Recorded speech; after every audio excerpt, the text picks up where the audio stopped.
Mother-in-law Smirks, you're lucky my son earns $5,000 a month. Husband Sneers, you can't survive without me. I calmly places divorce papers on the table. Wife pulls out something from bag.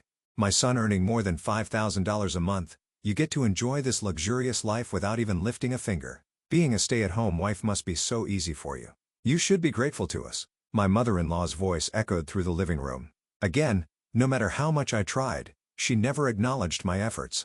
I had worked tirelessly to be accepted as a member of this family, but her words cut through me like a knife. It felt as though my efforts were invisible to everyone. The living room was filled with relatives chatting and laughing. Yet, I was treated as if I didn't exist, while my mother-in-law's slight remarks kept coming. You're a freeloader, living completely dependent on your working husband, just like a parasite, one relative teased. They repeated the word in jest, and the laughter grew louder. As I carried in the tea, the sound of their laughter reached my ears, and I felt my heart grow cold and still. I glanced at my husband, who smirked as he added his own remark. Without me, you wouldn't be able to survive a single day on your own. You should thank me for everything I do for you. At that moment, something inside me snapped. The anger and sadness I had bottled up suddenly erupted in my chest. I calmly set the tea down on the table and looked around at my mother-in-law, husband, and the other relatives. Their faces were filled with laughter and smug satisfaction. I took a deep breath, steadied my resolve, and spoke quietly. All right, if you think so poorly of me, then let's get a divorce. With those words, the laughter in the room came to an abrupt halt. The relatives stared at me in shock, and my mother-in-law froze, wide-eyed and speechless. A divorce? You think you can survive on your own? I opened my bag and calmly placed the completed divorce papers in the center of the table. The atmosphere in the rooms instantly froze. I looked back at my soon-to-be ex-husband calmly, holding his gaze. Then I reached into my bag once again and pulled out something they never expected. I'm Monica, a 38-year-old stay-at-home wife. I may be managing a household now, but I used to work full-time a lawyer. My parents both passed away when I was still in high school. From that moment on, I knew I had to rely solely on my own strength to survive. I had no family to lean on, no safe haven where I could rest. I had no choice but to push forward. After high school, I used the money my parents left me to enroll in law school. I was determined to earn my law degree before the money ran out. Failing wasn't an option. My hard work paid off, and I eventually became a successful and sharp attorney. But 10 years ago, my career took an unexpected turn. I was signed a case defending Tom Harrison, a man falsely accused of embezzlement. I put my heart and soul into defending him, but unfortunately, my efforts didn't pay off. That case forced me to confront my own powerlessness. No matter how hard you try, there are things you simply can't save. I knew in my mind that I couldn't win every single case that I tried, but the realization was devastating. I agonized over whether I should continue my path as a lawyer. In the end, I made the decision to resign.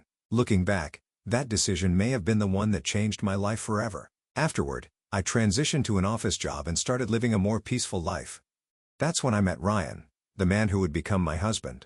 Ryan was serious and calm. We worked in the same department, and I admired his meticulous approach to his work. He seemed to appreciate the back-office work that I was in charge of and constantly expressed his gratitude. After a while, we started dating and eventually got married. For the first few years of our marriage, I continued working. But when Ryan was promoted to manager, things changed.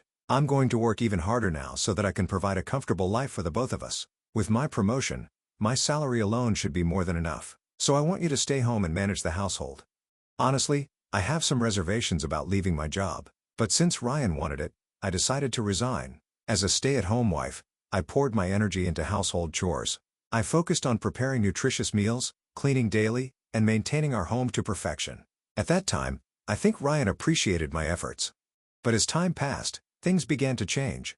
As Ryan's work became busier and he started losing his sense of ease, his attitude toward me also grew colder. At first, it was just small, snide remarks. Must be nice being a stay-at-home wife, just lounging around all day with nothing important to do.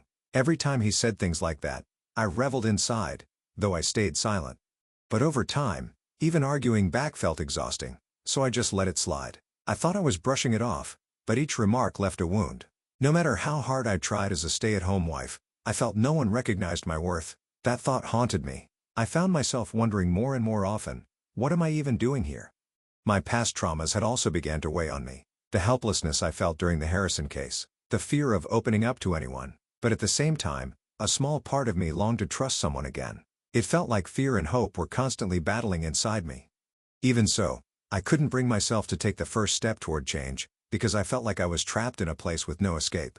But deep down, I knew that I couldn't go on like this. As I continued my days as a stay-at-home wife, the loneliness inside me grew deeper and more overwhelming.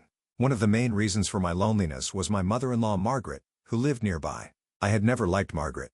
To be honest, I was utterly fed up with her constant jabs. Ever since I married Ryan, Margaret, who lived just a few blocks away, had been cold and dismissive toward me. When I went to introduce myself for the first time, her response was a curt, "Well, nice to meet you," and nothing more. From that moment on, it felt like she saw me as an enemy simply because I was her son's wife. Ever since then, Margaret seemed to make it her daily mission to throw snide remarks my way. "Must be nice being a stay-at-home wife. You get to live comfortably off my son's hard work. Oh, still in your pajamas? Housewives sure have it easy." Even when I was cleaning, she couldn't resist making a comment. "Do you really need to clean every day? You must have too much time on your hands." And if I was cooking, she had more to say. "Oh, the same dish again? It's so obvious we're slacking off. You have more than enough time to spend cooking a variety of meals." At first, Ryan would step in and tell her to stop. "Mom, stop saying things like that." Because of this, Margaret held back from saying anything too harsh. But over time, Ryan started sliding with Margaret, and everything changed. "Monica, were you napping again yesterday? I guess that's what all housewives do since they have nothing better to do. Your apron looks filthy. Are you even doing the laundry?" If I tried to respond, Margaret would always have something sharp to say in return. Wow, that must be so tough. I guess housewives must get really stressed out with all the chores they have to do. Because of this, I stopped responding and just let her words wash over me. But each time, anger and humiliation churned inside me. Why do I have to put up with this? I knew arguing wouldn't change anything, which only made my frustration grow more unbearable. I started asking myself more and more, what am I even doing here? A few times a year, Margaret hosted family gatherings at her house. For me, these gatherings were nothing short of a nightmare. The Relitos treated Margaret like a queen, showering her with endless flattery. "Margaret, you're amazing. This family runs so smoothly because of you." And naturally, the target of their ridicule was always me. "Monica, we're out of tea. Hurry and bring some more. Can you start bringing out the next set of plates?" Without a moment to rest, I went back and forth between the kitchen and the living room, only to hear Margaret's voice again. "Dear, you're a stay-at-home wife. This is the least you can do." Her words drew chuckles from the relatives. "My, you're so slow, Monica. How long does it take to make a simple pot of tea? Perhaps you've become too used to doing nothing all day at home. Maybe moving a bit would do you some good." Her words were merciless, as if designed solely to corner me. The relatives didn't step in to help me. Instead, they joined Margaret in turning me into a laughingstock. "Monica, you're so clumsy. Could you clean this up for me?" "Oh, Margaret, isn't that too much to ask?" Poor Monica. "Not at all. A housewife should be able to handle this with her eyes closed." Every time, their laughter pierced my ears. Each word felt like a needle stabbing into my heart, making it unbearable to remain in that room. I felt as if I had become invisible. No one saw me as a person. My sense of purpose and meaning in being there seemed to dissolve entirely. Loneliness and despair tightened around my chest, leaving me breathless. What am I even doing in this house? Does my presence here even hold any meaning? The only solace I found was in Margaret's younger brother, George, my husband's uncle. George always looked out for me. He stood up for me when I was insulted and always listened to my concerns with genuine attention. I had told George about my past career as a lawyer. In fact, he had been the president of the company involved in the embezzlement case I last handled. He had attended the trial and remembered seeing me in action. With him, I found it easy to speak openly and honestly. He was the only person I confided in about considering divorce. "You don't have to push yourself, you know." His gentle words of encouragement saved me in ways I couldn't fully articulate. Quietly, I began preparing for divorce. I documented my husband's misconduct and filled out the divorce papers. I carried the signed papers with me like a talisman of hope. During a casual conversation with George, the topic of my savings from my time as a lawyer came up. I managed to save quite a bit back then. I meant it as a high-hearted comment, but I didn't miss the sudden sharp glint in George's eyes. Although uneasy, I continued the conversation. "Of course, I never tell anyone where I keep my account books." I laughed it off, and George quickly returned to his usual easygoing smile.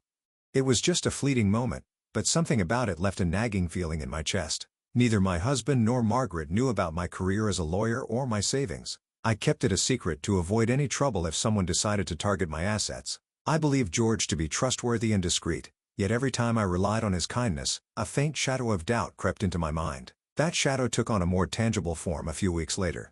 One day when I returned home, I found my apartment had been ransacked. Drawers had been pulled open and papers were scattered everywhere. What is this? Panicked, I searched for my account books, but they were nowhere to be found. Luckily, I had one account book with me while I was out, and it remained safe. I immediately called the police and had them examine the scene. This appears to have been a targeted burglary. I recommend changing your locks and taking additional precautions. I followed their advice and changed my locks, but the unease lingered. I decided to consult George. So someone broke into my apartment, and it seems like they were after my bank cards. I'm really scared. That's terrible.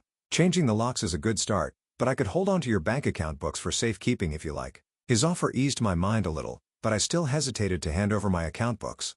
In that case, why not move somewhere with better security? It'll give you peace of mind. His suggestion made sense, so I decided to move to a highly secure apartment complex. However, what happened next was shake the foundation of my trust in him. One evening, as I returned to my new apartment, I felt someone's eyes on me. When I turned around, I saw a man standing a short distance away. He was staring intently at my apartment building. Who's that? My heart began to race with unease, but I decided to follow him. The man was restless, frequently glancing around nervously. Eventually, he entered a building I recognized. It was George's office building. A sensation like something breaking apart spread through my chest. Was George betraying me? My whole body shook as I reached a conclusion I didn't want to face. Determined to uncover the truth, I resolved to act. I tried to contact George, but no matter how many times I called, he didn't answer. At first, I told myself, he must be busy. But as the days passed without any response, a gnawing unease began to grip on my chest. Then one day, an unfamiliar woman came to my door. When I saw her through the video monitor, I realized that it was someone I had met only once before, many years ago. Lisa? She was Lisa Harrison, the wife of Tom Harrison, the defendant in the embezzlement case I once handled. I let her in right away, curious about why she was here after all this time. Her face showed signs of exhaustion and tension, but her eyes sparkled with determination. It's been a long time, Monica. She looked around the room uneasily before taking a seat. Is something wrong? I asked quietly, studying her expression. She took a deep breath and slowly began to speak. I've been investigating the case, believing in my husband's innocence all this time. Her words made me gasp. Her voice carried the weight of many long years, and I've uncovered something important. There's something I absolutely must tell you. Her voice didn't tremble, but there was a cautious undertone. Her demeanor made my unease grow. Information. I couldn't help but ask, bracing myself for what was to come. She briefly lowered her gaze before looking directly at me again. Her eyes held a determined intensity. What I'm about to tell you is extremely important. Her calm tone thickened the tension in the room. At that moment, my heart skipped a beat. Fear of the unknown and an urgent need to know the truth collided within me. Please, go ahead. I steeled myself and spoke.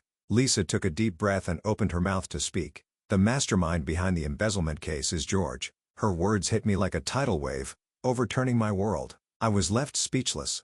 George? That can't be true. Lisa continued calmly. George has been targeting your assets. It felt like all the blood in my body had drained away. No, that can't be true. I muttered the words, but Lisa's tone didn't waver. I have evidence. Please listen to this. Lisa handed me a small recording device. With trembling hands, I took it, then I pressed play. The moment I heard the voice coming from the recorder, my heart nearly stopped. I played nice with Monica to gain her trust. The assets are mine now. This is the endgame. The cool voice echoed through the room, piercing me like a dagger. As for the embezzlement case, I just pinned it all on Tom. He was the perfect scapegoat. As the recording ended, my hands trembled, and I placed the device back on the table. My knees buckled, and I collapsed to the floor. It was all a lie? It felt as if everything I had believed in had crumbled in an instant. The despair swirling in my heart brought my past traumas vividly to the surface. Yet amidst it all, I felt a quiet anger begin to bloom. Monica, are you okay? Lisa gently placed her hand on my shoulder, speaking softly. Yes, thank you, but I think I need a little time. I could hear the tremor in my own voice, but I couldn't say anything more. Her kindness was a balm, but within me, a new resolve began to form. I started to think about how to corner George. To do so, I needed more evidence. I consulted the police, securing their help in tracking his movements, while conducting my own investigation.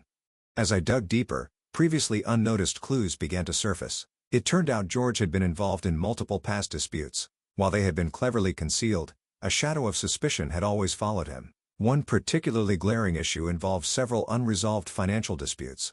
Using that information, I reached out to his former colleagues and associates. George? He was smooth talking, but there was always something shady about him. As I collected their testimonies, George's hidden actions gradually came to light. At the same time, I uncovered the subtle tactics he had used to get close to me. Though his methods were cunning and calculated, they only strengthened my resolve.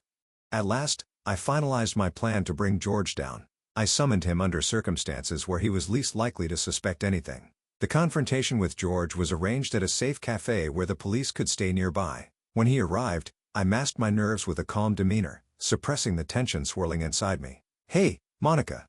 What's this about? Calling me out of the blue like this?"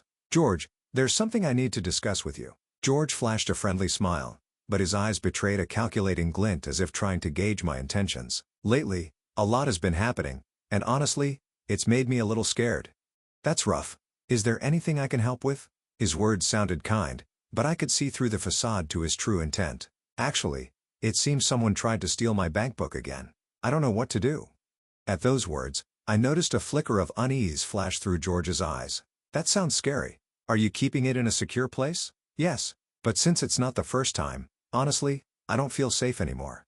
"In that case, why do I hold on to it for you? I'll keep it in a proper safe." At his suggestion, I deliberately showed a hint of hesitation. "That would help, but are you sure it's not a bother?" "Oh, not at all. I think it's the least I can do." At that moment, I was certain George's scheme had fully surfaced. I pulled out a locked case from my bag and placed it on the table. "It's in here. I bought a new locked case for it." As George's gaze shifted to the case, I gave the signal. The police, who had been waiting nearby, immediately entered the scene. "George Smith, there's no way out for you now." George's face showed a brief flash of shock before it twisted into anger. You set me up." He lunged toward me, but the officers quickly restrained him. "You framed Tom for embezzlement, and you targeted my assets. Everything was your doing, wasn't it? All I wanted was money. People betray you, but money doesn't." His broken screams echoed throughout the cafe. As George was escorted away by the police, I took a deep breath. So, it's finally over. A sense of liberation and faint emptiness swirled in my chest. Later, George faced trial and ultimately confessed to his crimes. His countless betrayals were revealed, and the court handed down a severe sentence. For me, this marked the end of a painful chapter in my life. A few weeks later, after George's arrest, I found myself settling into a quiet and peaceful new life. My new apartment boasted a bright living room and a stunning view of the city from its windows. I personalized the space with lush greenery and pieces of artwork that reflected my style. Drinking coffee by the window bathed in the morning sunlight became my little daily joy. This is my fresh start. I returned to work rekindling the passion I once had for my career. Each time I stood in court, I felt my strength and confidence grow. "Monica, could you take on this case as well? We'd really value your expertise." "Of course, I'll give it my all." I maintained a warm friendship with the Harrisons and occasionally enjoyed meals with them. "Oh, Monica, I can't thank you enough. We wouldn't have been saved without you. You'll always be a cherished friend to us." Seeing their smiles reassured me that my decisions have been the right ones. Meanwhile, Ryan and Margaret were navigating very different paths in their lives. The scandal had ruined their reputation in the community, leaving them in a difficult situation. Unable to endure the cold stares of those around her, Margaret moved to a small town in the suburbs. If I could go back, I'd change everything. She called me a few times to apologize, but I simply listened quietly. "Margaret, your apology means little to me at this point." Ryan, too, had to confront his own shortcomings in the aftermath of the incident. Unable to manage household chores, he struggled to rebuild his life and lived in solitude. "Monica, can we try again? I was wrong. Ryan, there is no place for you in my life anymore." His voice was laced with regret, but I didn't look back. By cutting ties with the past, I was finally able to truly value myself. I resumed painting as a new hobby and even began showcasing my work at local art events. "Monica, this piece is absolutely stunning. Thank you. I was able to create this because I finally started enjoying my time." Meeting new friends became another treasured part of my life. One morning, as sunlight poured through the window and I sipped my coffee, a thought crossed my mind. "The past can't be changed, but the future is mine to create." The words resonated deeply within me, giving me the courage to take the next step forward. From now on, I would live for my own happiness. No matter what challenges lay ahead, I knew I wouldn't waver again.